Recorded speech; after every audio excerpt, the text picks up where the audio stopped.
to? Ja, super.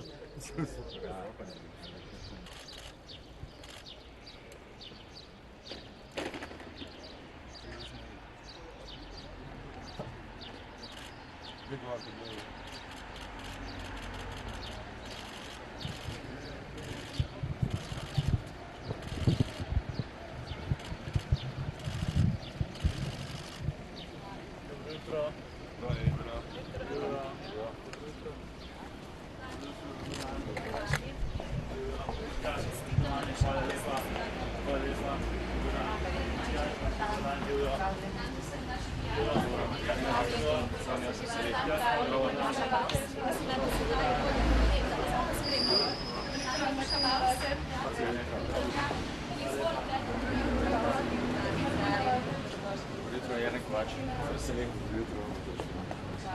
Jernej Kovač, veselim.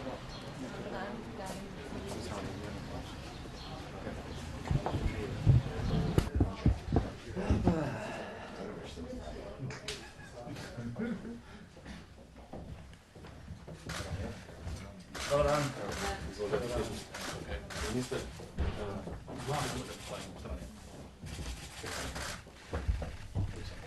Torej, en lep pozdrav, spoštovane novinarke in novinarji.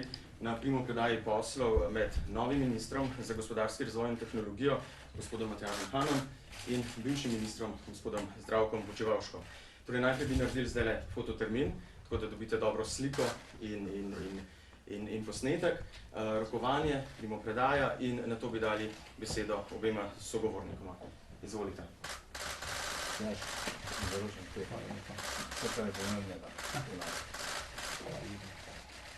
Mogoče še stisk roke.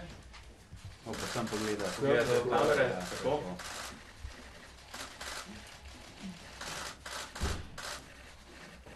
Super. Hvala lepa, zdaj pa najprej besedo.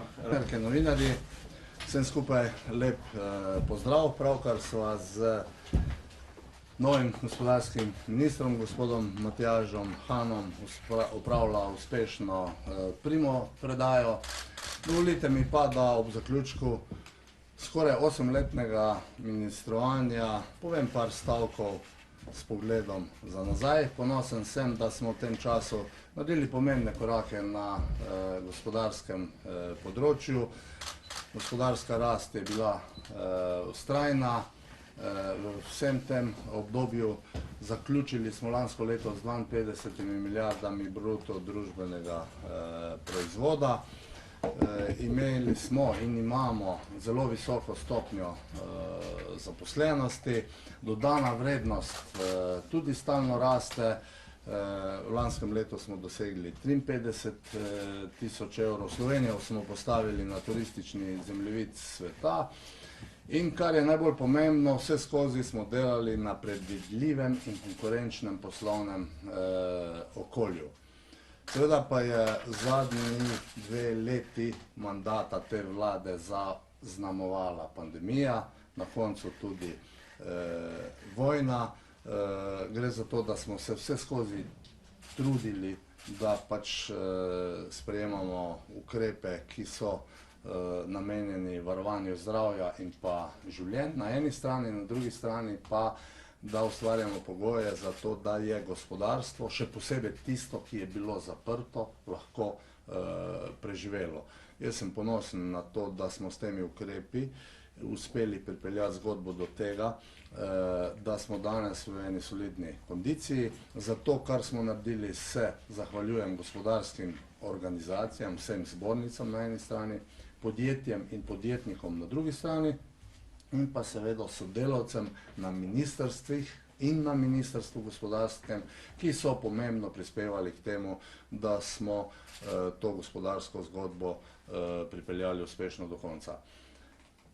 Čestitam gospodu Matjažu Hanu za izvolitev, tudi državnima sekretarjeva.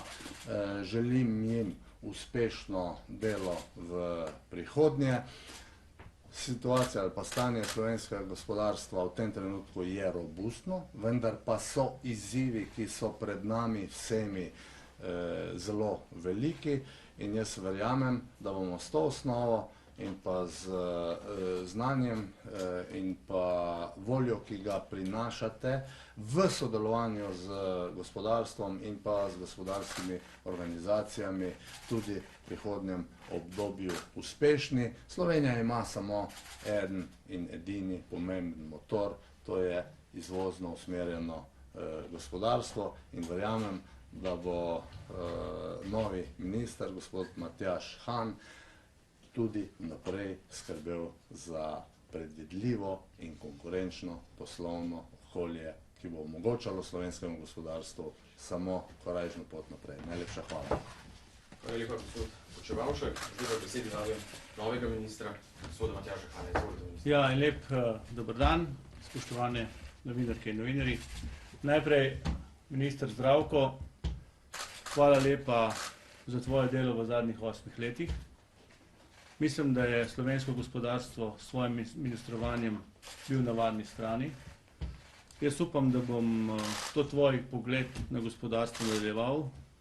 Ne vem, če bom imel takšno srečo, kot si imel ti, v narekovajih, da bom lahko čez 4 leta take, bom rekel, lepe številke povedal glede statistik, pa vendarle za ekipo, z Dejanom in Matevžem in nasploh smo pripravljeni na vse izzive. Vemo, da so hudi izzivi pred nami, ampak danes ni dan, da bi že naprej upravičevali se zaradi situacije, kakršne smo prišli, ampak je danes v bistvu dan, ko bomo na tem ministrstvu začeli ali pa nadaljevali uspešno pot Zdravkota.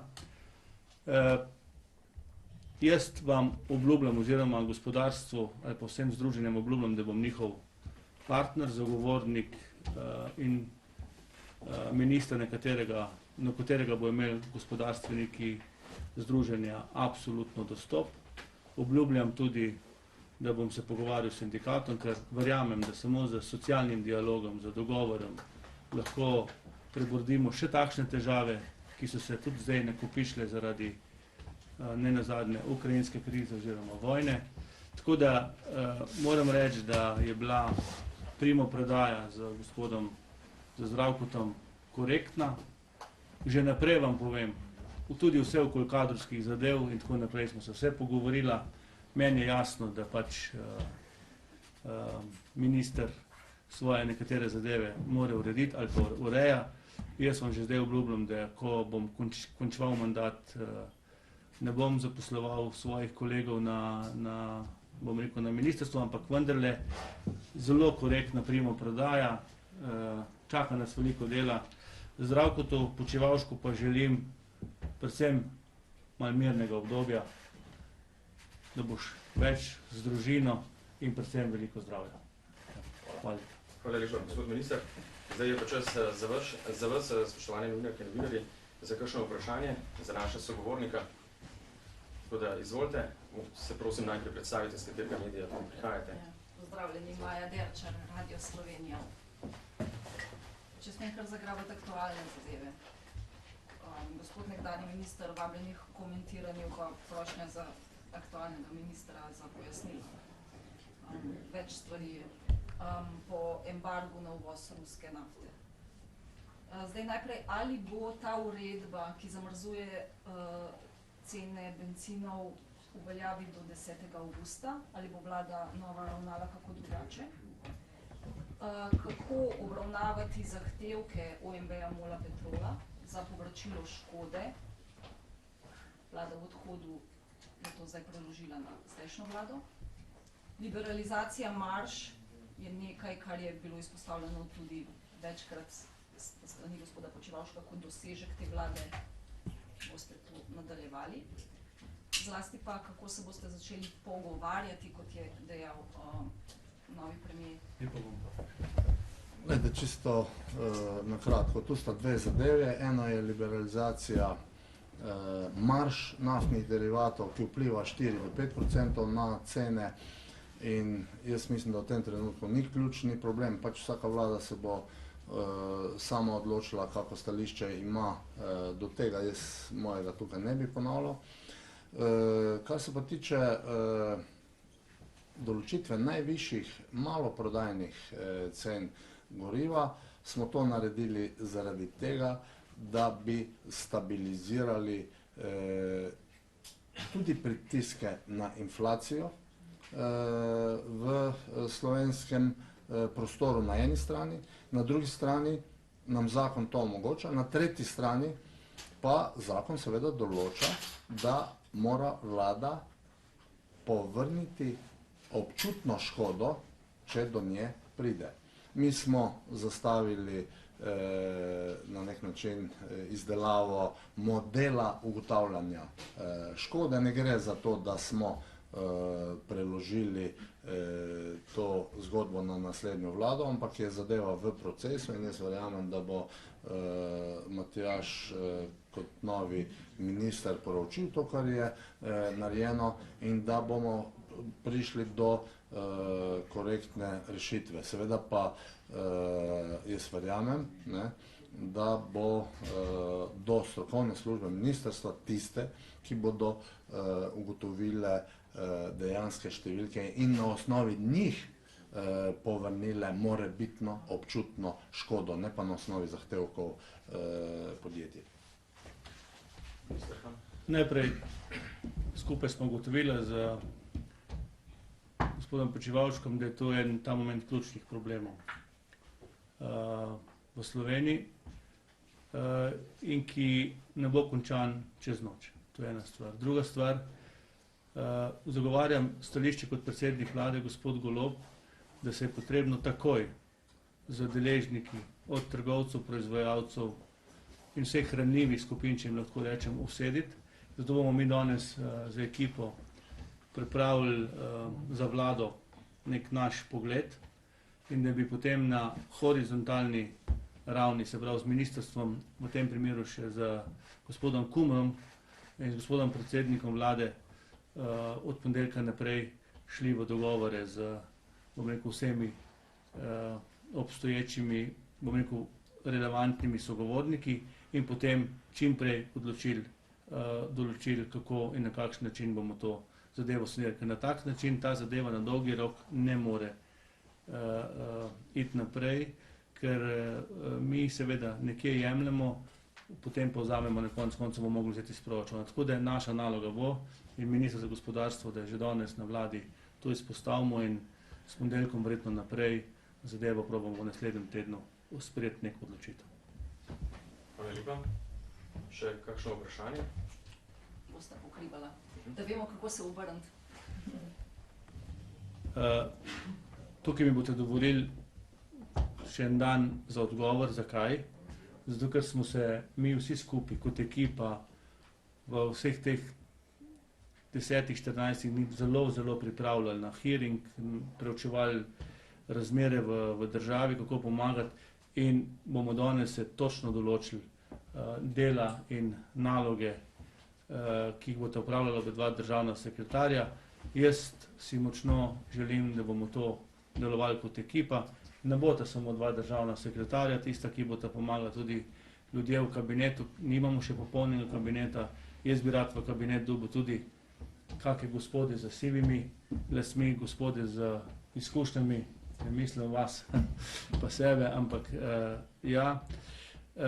Edino stvar, ki je pa že ima državni Dejan Židan zadolžitev, pa bo postal član pogajalske skupine sindikatov, ker je včeraj vlada oziroma bo danes sprejela, da bo vsak državni sekretar iz ministrstva bil član pogajalske skupine in to je še en, bom rekel, trdi oreh, ki ga moramo kot vlada, bom rekel, streti.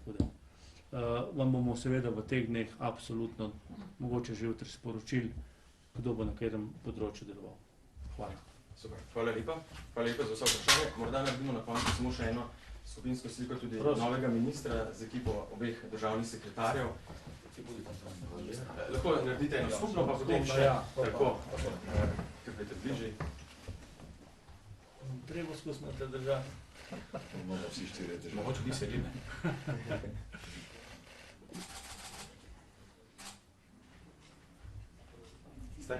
Super, pa mogoče še eno nova ekipa. Lahko še povabim jaz Martino, ki bo šefica kabineta, pa tudi Mitjeta, ki bo generalni sekretar. Vem, da sem mogoče spet prekoračil kak protokol, ampak ne vejo, kdo je ekipa. Jaz predlagam, da Mičo prije snega. Tako. Lahko? Dam še? Ne, zdaj za meni. Ves čas uhaja. Ja. Gospod Frangež, dajte stop malo bolj. Še objavim? Najlepša. Super, hvala lepa vsem. Hvala lepa, srečno. Pa kadarkoli dobrodošli. Hvala. Nasvidenje.